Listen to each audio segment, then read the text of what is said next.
ਅੱਜ ਅਸੀਂ ਰਿਕੁਐਸਟ ਕੀਤੀ ਹੈ ਕੈਲਗਰੀ ਫਾਇਰ ਡਿਪਾਰਟਮੈਂਟ ਦੇ ਚੀਫ ਸਟੀਵ ਡੋਂਗਵਰਥ ਜੀ ਦੇ ਨਾਲ। ਉਹ ਸਾਡੇ ਨਾਲ ਸ਼ਾਮਲ ਹੋਣਗੇ।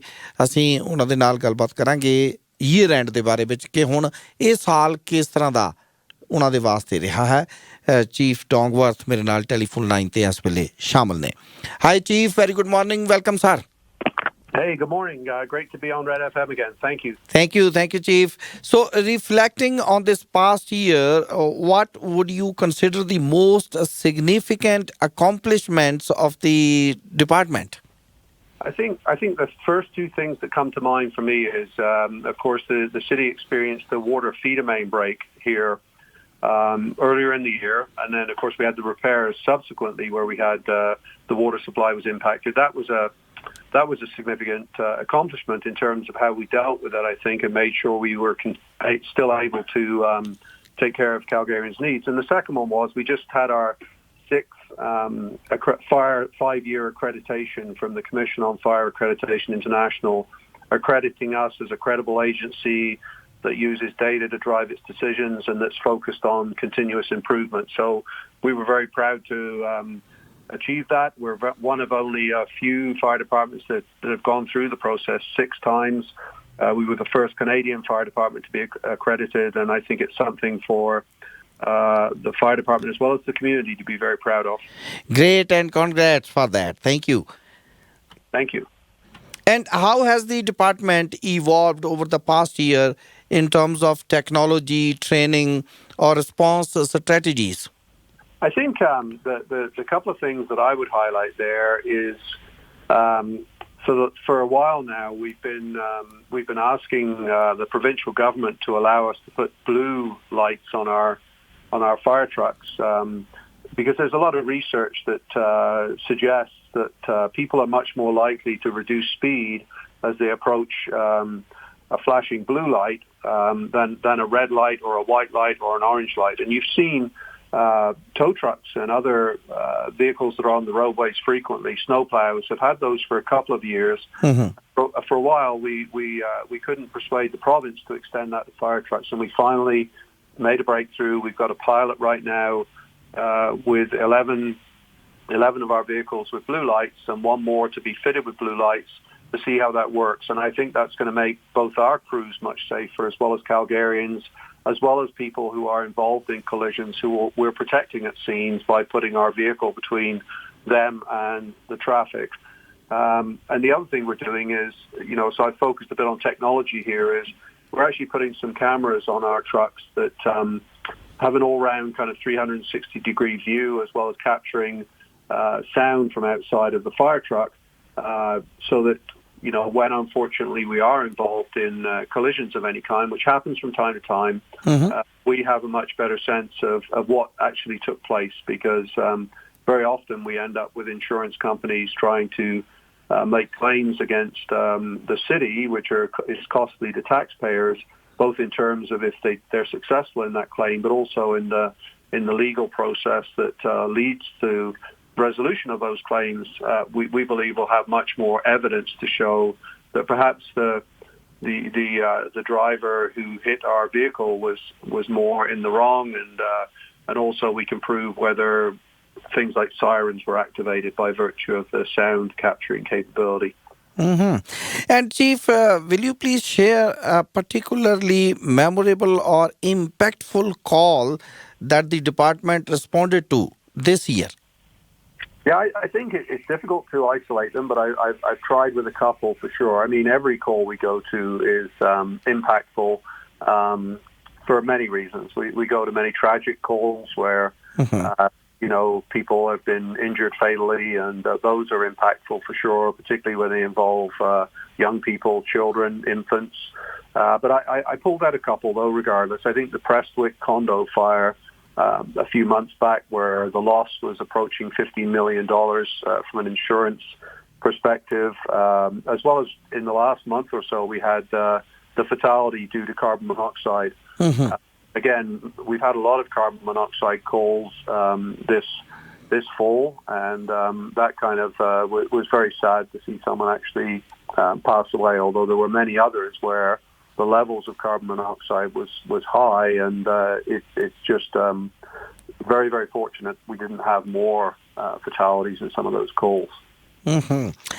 And what were the biggest challenges the department faced in 24, and how were they addressed?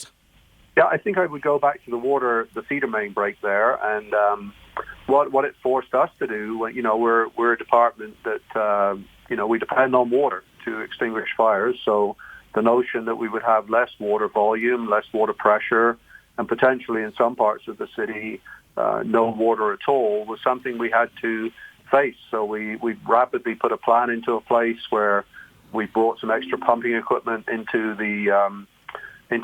our inventory, if you like, to be able to pump from rivers and community lakes and those kind of things, the reservoir, and we mapped out how far we could, what would be the best water supply for different parts of the city. We looked at some other kind of resources like aerial water bombers that were sitting outside the city that we could use in a much more desperate circumstance. And we looked at a number of strategies to minimize water use and make use of what was available. And in the end, it had very little impact on our service, but certainly was a big challenge. And we used multiple ways of resolving that. And given the growing concerns over wildfires and extreme weather events, how has the department adjusted its preparedness and response strategies for such emergencies? Yeah, one of the key things we've done there, I think, is we actually now every day we monitor the air temperature, the moisture content in the fine fuels that are often the ones that catch on fire in wildfires, and the wind speed. And we have a bit of a matrix that allows us to assess the risk on any given day.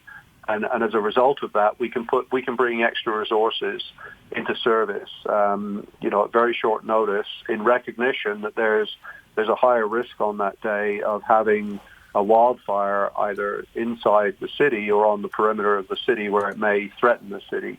So it's certainly something we've done. We've got some folks who are specifically tasked to oversee our wildfire management program, and we continue to monitor risk, as I say, through the high risk times of the year. Mm-hmm. And I'm amalgamating two questions. So, what role does public education play in your department's strategy, and how has the CFD worked to build stronger relationships with the communities? Yeah, sure. That's a great question. I mean, one thing that firefighting is part of what we call community risk reduction. And an essential element of risk reduction is not just responding, it's about preventing, having people, do things to have less fires, to have less injuries, to take care of themselves, because none of us want to see fires or bad outcomes as a result of fire. So it's an important thing. And we've recently instituted a virtual reality program, which we use for educating everyone from children up to seniors, some vulnerable populations, and we've increased our social media presence as well. And we have our ongoing programs like the Smoke Alarm Blitz, the Fire Prevention Week, the Home Safety Program that's just closed for this year. But as far as building strong relationship with the community it serves, we certainly encourage our crews to be active in the community, to be curious, to make contacts within the community. We've just, this year, we've done our first Indigenous camp. We're already looking forward to a second one in 2025 and making that an annual event.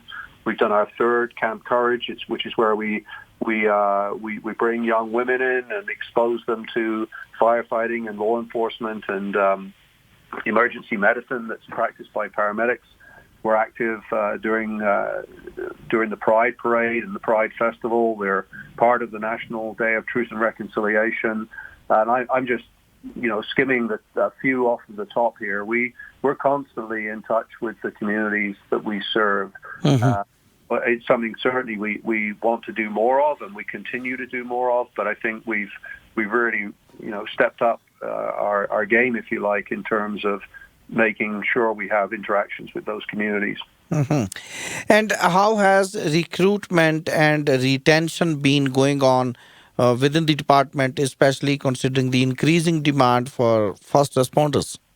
Yeah, we're constantly surprised, or we're always concerned about whether people will respond to the call for new firefighters. And we just graduated just last Friday. We graduated a class of recruits, and we've hired 116 new recruits this year. So it's been strong, the response to our recruiting efforts, and our retention is also very strong. Most industries would give an arm and a leg for the retention rates we have. They're a bit higher than they were 10, 20 years ago. We have different generations in the workplace, but our retention is very strong. People leaving the Calgary Fire Department before retirement age is still very rare. So, I think that's because our mission is very strongly captured. It's an honorable mission. It's very clear to serve our community and keep people safe. Mm-hmm. And has the department made any significant technological advancements in firefighting tools, communication systems, or data management? Yeah, we have, and we're on the cusp of, we're in flight with a couple of projects, but we'll continue that through 2025. So this year we put some, what we call in-cab communications. So every member of a crew in a fire truck now, we're in the process of making sure they'll have a headset that's wireless, where they can talk to each other, they can talk to dispatch. The fire truck is a pretty noisy environment, so the noise cancelling headphones, we just used to have headphones for hearing protection. Now they can use those to communicate with each other on their way to a call, and perhaps get a bit of a strategy together in terms of how they're going to tackle that call based on their situational awareness. We're going to put some iPads on the trucks in 2025, new radios on the trucks in 2025, and we've got a new records management system that we hope to have in place in 2025. Where we report all of our incidents, and it becomes a really solid place where we can pull reports and data and information from to drive our programs. And the final one is we're probably in 2025, maybe early 2026, we'll have a new computer-aided dispatch system, which will drive some change as well. And that's with our colleagues at 911, but it's something that also drives the mapping systems on our trucks. Mm-hmm. That routes us to calls and provides us with information on the way to calls. So we're right in the middle of some very significant technological updates. And looking ahead to year 2025, what are the primary goals and objectives for the fire department? Yeah, very, very much. We continue to serve our community. We monitor and scan for changes in our environment. And one I would say, a couple I would mention right away, that the fire service across the world is facing is the challenge of lithium-ion batteries when they're not used well, not used properly, not selected properly. They're certainly a safe technology, but with any technology that stores a lot of energy, like a lithium-ion battery or a can of gasoline or a tank of propane, if they're not used correctly, there's a lot of potential there for harm. So we're increasing our ability to deal with those kind of risks, both preventatively as well as when we respond to electric vehicles, e-mobility devices, all the opportunities where lithium-ion batteries fail. And then, of course, climate change continues to impact us from hailstorms. We know we had a huge loss, I think $28 million, the hailstorm earlier this year. Wildfire we've talked about as well, floods, those kind of things. That's a challenge to the fire service worldwide and to communities worldwide to be more resilient and more capable in response. And what is your message for the Calgarians? As far as 2025 or? The general message. General message is stay safe. We hope everyone has a good holiday season for sure, but there's some hazards during the holiday season with trees as they dry out, with the electrical lights we use sometimes, with candles. So be careful during the holiday season. Again, make yourself aware of the risks of lithium-ion batteries. They're a safe technology, but when, as I say, they're not if they're damaged, if they're overcharged, if they're not. If you buy a replacement battery that's not lab certified with Canadian Standards Association, Underwriters Laboratory of Canada certification, they certainly pose a greater risk. We're starting to see more and more fires from those, so be careful with those. Be careful when you're cooking.